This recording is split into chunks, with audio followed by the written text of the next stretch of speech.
अस्सलामुअलैकुम dear students. आज हम पढ़ेंगे स्क्रू गेज के बारे में कि व्हाट इज स्क्रू गेज। ठीक है, तो जिस तरह हमने वर्नियर कैलिपर और मीटर रूल पढ़ा था, तो इसी तरह से स्क्रू गेज भी हमारे पास एक मेजरिंग डिवाइस है। ठीक है, तो मैंने लिखा है कि device which is used to measure the thickness of small objects is called screw gauge. मतलब ये एक ऐसा डिवाइस है जिसकी मदद से हम स्मॉल ऑब्जेक्ट्स की थिकनेस को मेजर कर सकते हैं। ठीक है डियर स्टूडेंट्स, अब स्क्रू गेज किस चीज़ से बना है, ठीक है, क्या है? तो मैंने लिखा है कंस्ट्रक्शन में कि it consist of U shape metal frame. ये एक यू शेप मेटल फ्रेम से बना है, और ये जो यू शेप मेटल फ्रेम है यहाँ पर मैंने बनाया है, इसका एक साइड फिटेड है स्टड के साथ और इसका दूसरा साइड फिटेड है एक हॉलो सिलेंडर के साथ। ठीक है, अब इसमें भी हमारे पास क्या है, टू स्केल्स है। नंबर वन हमारे पास ये मेन स्केल है, मैंने लिखा है, और ये हमारे पास क्या है, सर्कुलर स्केल है, और ये रिचट है। ठीक है, तो ये मेन स्केल जिस तरह वर्नियर कैलिपर में जो मेन स्केल था वो फिक्स था, इसी तरह से यहाँ पर भी जो मेन स्केल है वो फिक्स्ड स्केल है। ठीक है, और जो सर्कुलर स्केल है ये रोटेट करता है। ठीक है, ये बेसिकली रोटेशनल मोशन करता है, सर्कुलर मोशन करता है। ठीक है, तो इसको हम कहते हैं सर्कुलर स्केल। अब इसके बाद आते हैं पिच ऑफ स्क्रू गेज। तो मैंने लिखा है कि the distance travelled by a circular scale. जब सर्कुलर स्केल डिस्टेंस कवर करता है कहाँ पर, on main scale in one rotation is called pitch of screw gauge. P का मतलब क्या है, पिच ऑफ स्क्रू गेज। इसका मतलब ये है कि जब ये सर्कुलर स्केल जो है ना, ये सर्कुलर मोशन करता है, तो इसी दौरान ये मेन स्केल पर कुछ ना कुछ डिस्टेंस कवर करता है। तो जब ये सर्कुलर स्केल एक रोटेशन में, मतलब अगर जीरो से स्टार्ट करो फिर जीरो तक आ जाओ, तो ये एक रोटेशन कंप्लीट हो जाएगा। तो इस एक रोटेशन में ये इसमें स्केल पर जितना डिस्टेंस कवर करेगा, तो इसको हम कहते हैं पिच ऑफ स्क्रू गेज। ठीक है डियर स्टूडेंट्स, तो अब अगर मैं यहाँ पर थोड़ा सा एक्सप्लेन कर दूँ डायग्राम में कि फॉर एग्जांपल ये हमारे पास क्या है, एक सर्कुलर स्केल है। ठीक है डियर स्टूडेंट्स, और ये हमारे पास क्या है, मेन स्केल है, मेन स्केल।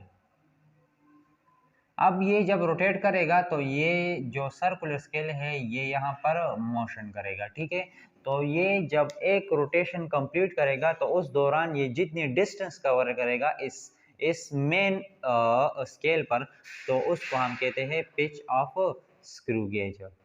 ठीक है डियर स्टूडेंट्स, अब इसके बाद आते हैं लीस्ट काउंट के। लीस्ट काउंट क्या है?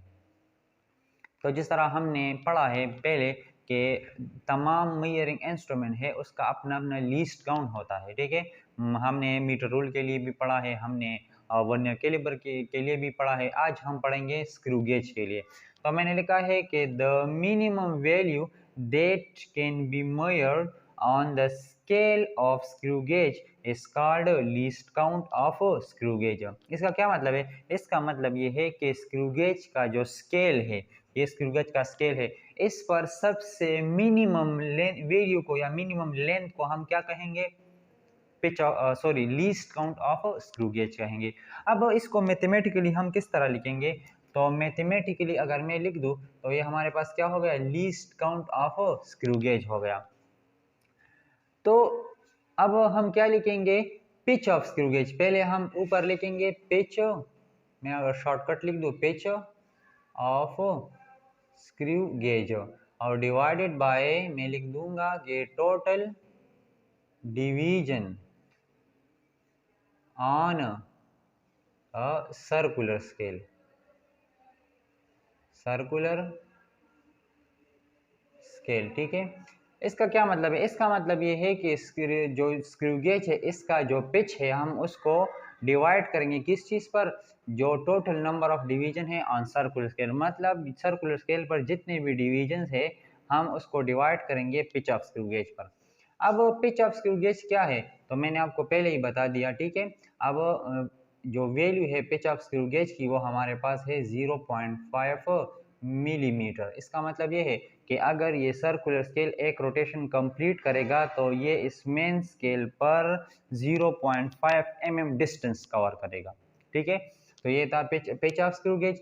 और टोटल नंबर ऑफ डिवीजन कितने हैं, तो इस सर्कुलर स्केल पर टोटल नंबर ऑफ डिवीजन है 50।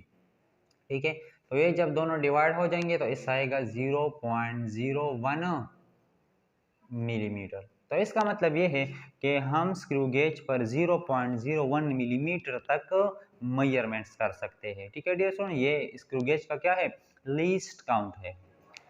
अब मुख्तलिफ, मैंने जिस तरह वर्नियर कैलिपर में कहा है कि हर इंस्ट्रूमेंट में कुछ ना कुछ एरर होगा। ठीक है, बाज़ औक़ात होता है, बाज़ औक़ात नहीं भी होता, लेकिन हमने इसको चेक करना है कि आया इस इंस्ट्रूमेंट में एरर है कि नहीं है। तो अब ज़ीरो एरर क्या होता है? If zero line of circular scale is not coincide with horizontal line of main scale, then there is a zero error। इधर देखो, इसका क्या मतलब है? इसका मतलब ये है कि जो सर्कुलर स्केल है, ठीक है, सर्कुलर स्केल पर हमारे पास जीरो लाइन है ना, ये देखो ये जीरो लाइन, ठीक है, 0, 5, 10 इस तरह, और ये हमारे पास क्या है, मेन स्केल है, ये मेन स्केल है। तो zero line of circular scale is not कॉन्साइड, ये देखो ये दोनों एक लाइन पर नहीं है, ठीक है, आगे पीछे है। तो जब सर्कुलर स्केल का जो जीरो लाइन है वो स्क्रू गेज का जो मेन स्केल है उसके हॉरिजॉन्टल लाइन के साथ अगर कॉन्साइड नहीं हुआ तो इसका मतलब है कि इस इंस्ट्रूमेंट में एरर है। अब ये एरर दो सूरत में हो सकता है, एक हमारे पास है पॉजिटिव एरर और दूसरा हमारे पास है नेगेटिव एरर। तो पॉजिटिव एरर कब होगा और नेगेटिव एरर कब होगा? तो जब हमारे पास ये सर्कुलर स्केल का जो जीरो लाइन है अगर ये अहेड आ गया, मतलब इस मेन स्केल का जो हॉरिजॉन्टल लाइन है अगर इससे ऊपर आ गया तो इस दौरान जो एरर होगा वो पॉजिटिव होगा। इस तरह अगर मैं एग्जांपल ले लूँ, फॉर एग्जांपल ये मेरे पास क्या है, सर्कुलर स्केल है और ये इसका जीरो लाइन होगा, अगर ये फॉर एग्जांपल मेन स्केल हो गया, ठीक है। और अब यहाँ पर देखो ये मेन स्केल का हॉरिजॉन्टल लाइन है और ये सर्कुलर स्केल का जीरो लाइन है। तो सर्कुलर स्केल का जो जीरो लाइन है ये ऊपर आ गया हॉरिजॉन्टल लाइन से, तो इस दौरान जो एरर होगा वो क्या होगा, पॉजिटिव एरर होगा। ठीक है डियर स्टूडेंट्स, अब हम पढ़ेंगे नेगेटिव एरर। तो चलिए नेक्स्ट बोर्ड की तरफ। अच्छा, तो अब हम पढ़ेंगे नेगेटिव जीरो एरर। तो मैंने लिखा है कि if zero line of circular scale is behind the horizontal line of main scale then the error will be negative। इसका क्या मतलब है? इसका मतलब ये है कि अगर सर्कुलर स्केल का जो जीरो लाइन है अगर वो बिहाइंड आ गया किस चीज से, जो मेन स्केल का हॉरिजॉन्टल लाइन है उससे, तो उस दौरान इस इंस्ट्रूमेंट में जो हमारे पास स्क्रू गेज है उसमें होगा नेगेटिव जीरो एरर। ठीक है, अगर मैं यहाँ पर डायग्राम बना दूं, फॉर एग्जांपल ये हमारे पास क्या है, एक सर्कुलर स्केल है, ठीक है डियर स्टूडेंट्स, और ये हमारे पास क्या होगा, फॉर एग्जांपल ये मेन स्केल हो गया। तो अब अगर मैं यहाँ पर लिख दूं 0, 5, ठीक है, ये 0, 5, 10 और 20, ठीक है, और यहाँ पर मैं फॉर एग्जांपल 45 लिख दूं, तो अब देखो इस सूरत में हमारे पास जो सर्कुलर स्केल का जो जीरो लाइन है वो बिहाइंड है किस चीज से, मेन स्केल का जो हॉरिजॉन्टल लाइन है उससे, जो सर्कुलर स्केल का जो जीरो लाइन है वो बिहाइंड है। तो इस दौरान इस इंस्ट्रूमेंट में नेगेटिव जीरो एरर होगा। अब अगर नेगेटिव एरर होगा या पॉजिटिव एरर होगा तो हम उसको उसकी करेक्शन किस तरह करेंगे, ठीक है, हमें तो मेजरमेंट बिल्कुल करेक्ट चाहिए, ठीक है, तो हम उस मेजरमेंट से फिर इस एरर को किस तरह ख़त्म करेंगे। तो मैंने लिखा है zero correction. Number 1, if negative zero error, अगर हमारे पास स्क्रू गेज में नेगेटिव जीरो एरर होगा तब हम क्या करेंगे, एड टू एक्चुअल वैल्यू, ठीक है, अगर नेगेटिव जीरो एरर होगा तो हम इसको एक्चुअल वैल्यू के साथ क्या करेंगे, ऐड करेंगे, और अगर हमारे पास जो एरर होगा वो पॉजिटिव होगा, F positive zero error, F positive zero error, अगर हमारे पास जो एरर होगा वो पॉजिटिव जीरो एरर है तो हम उस दौरान क्या करेंगे, इस एरर को सब्ट्रैक्ट करेंगे, subtract from actual value, actual value. ठीक है डियर स्टूडेंट्स, तो इसी तरह से हम मेजरमेंट से एरर को निकालेंगे। अब हम किसी ऑब्जेक्ट्स की मेजरमेंट किस तरह करेंगे स्क्रू गेज पर, ठीक है। तो इसके लिए हमारे पास क्या है, कुछ स्टेप्स है। तो मैंने लिखा है steps for measurement on screw gauge, ठीक है। तो नंबर 1 हम क्या करेंगे कि नोट द लीस्ट काउंट। हमने सबसे पहले लीस्ट काउंट नोट करना है कि आया जो इंस्ट्रूमेंट हम यूज कर रहे हैं उसका लीस्ट काउंट क्या है, ठीक है डियर स्टूडेंट्स। अब दूसरा हमारे पास है note the least count of screw gauge, ये तो पहला हो गया, ठीक है। और नंबर 2 हमारे पास है चेक द जीरो एरर। दूसरे स्टेप में हम क्या करेंगे कि इसमें एरर चेक करेंगे कि आया इसमें एरर है कि नहीं है, पॉजिटिव एरर है कि नेगेटिव एरर है, ठीक है। तो ये हमने दूसरे स्टेप में ये नोट करना है। तीसरे स्टेप में हमने क्या करना है, now place objects between stud and spindle and tied them by rotating ratchet. हमने तीसरे स्टेप में क्या करना है कि स्क्रू गेज का जो स्टड है और जो स्पेंडल है जो मैंने डायग्राम में बनाया है, ठीक है, तो इसके दरमियान हम ऑब्जेक्ट को प्लेस करेंगे और रिचेट की मदद से इसको टाइट करेंगे, ठीक है डियर स्टूडेंट्स। और फिर क्या करेंगे फोर्थ स्टेप में, note the reading on main scale, ठीक है। फॉर एग्जांपल मैं इस तरह एक डायग्राम बना दूं कि ये हमारे पास क्या है, ये मेन स्केल है और ये सर्कुलर स्केल है, ठीक है डियर स्टूडेंट्स। ये हमारे पास क्या हो गया, मेन स्केल हो गया।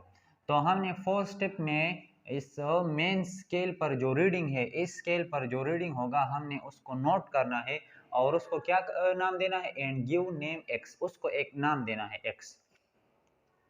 फिर हम क्या करेंगे, फिर हम डिविजन्स नोट करेंगे, note division on circular scale. हमने इस सर्कुलर स्केल पर डिवीजन नोट करना है। फॉर एग्जांपल एक डिवीजन है 2 3, तो हमने ये डिवीजन नोट करना है। कौन सा वाला डिवीजन नोट करना है, तो मैंने लिखा है which coincides with horizontal line on main scale, ठीक है डियर स्टूडेंट्स। हमने फॉर एग्जांपल मैं लिख देता हूँ कि ये हमारे पास 0 है, 5 है, 10 है, 15 है, 20 है। तो अब इस सर्कुलर स्केल का जो 10th डिवीजन है वो इस मेन स्केल के साथ बिल्कुल कॉन्साइड है, एक लाइन पर है। तो हमने इस सर्कुलर स्केल का ये वाला डिवीजन क्या करना है, नोट करना है, ठीक है डियर स्टूडेंट्स। और फिर इस डिवीजन को हमने मल्टीप्लाई करना है लीस्ट काउंट के साथ। लीस्ट काउंट तो ऑलरेडी हमें पता होगा क्योंकि हमने पहले स्टेप में लीस्ट काउंट क्या कर नोट किया है, ठीक है। अब और फिर इसको क्या करना है, इसको एक नाम देना है, फॉर एग्जांपल y। अब लास्ट स्टेप में हमने क्या करना है, तो now diameter of small object is given by x plus y। फिर जो हमने x नाम दिया था एक मेजरमेंट को जो मेन स्केल पर था, और जो डिवीजन सर्कुलर स्केल पर था, और हमने उसको फिर मल्टीप्लाई किया है लीस्ट काउंट के साथ और उनको हमने नाम दिया था y।